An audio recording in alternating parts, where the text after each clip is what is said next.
Hello hello hello 500 কোটি বছর পর আমি আবারও কুচুনি মেশিন নিয়ে ভিডিও বানাচ্ছি।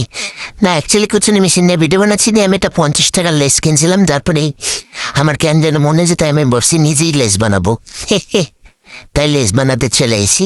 তো এই যে 50 টাকার আলুও নাই, 30 টাকার মতন আলু ছিল, মানে তখন আলুর দাম কমছে না, তখনই আমি এই আলু কিনছিলাম। আর এটা তো অহংকারী ভিডিও, কারণ আমার এতদিন মন খারাপ ছিল, এখন আরও খারাপ, তাই আমি ভিডিও বানাচ্ছি। আর এই আলুগুলো টুকটুক করে আমি সব মেশিনের সাহায্যে কাটে ফেলছি, মানে মেশিন ছাড়া তো কাটার উপায় নাই, তাই মেশিনের দিয়ে কাটিয়ে তারপরে আমি এনে আলু বা দেখাচ্ছিলাম যে দেখো বা দামাতে তুলে আমি বালতিতে রাখি।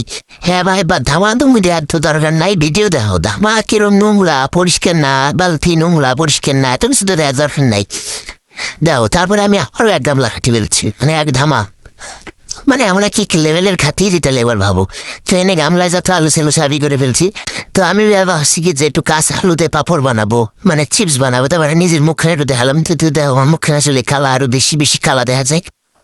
তারপরে আমি ফোন কেন কোনো রকম রাইয়া এনে আমি আলু ভাজার চেষ্টা করতেছিলাম, কিন্তু আলু ভাজা হচ্ছিল না। তারপরে দেখি না কি যেন একটু দিয়ে আমার মা দিয়ে গেল, দিয়ে যাওয়ার পরে আলুগুলো বেশ ভালোই গেলো। আর ভাই এনে দুই রকম চিপস রয়েছে, একটা হচ্ছে ডাইরেক্ট কাঁচা আলু ভাজা, আর একটা হচ্ছে সেদ্ধ করে আলু ভাজা, মানে চিটলি বানানো।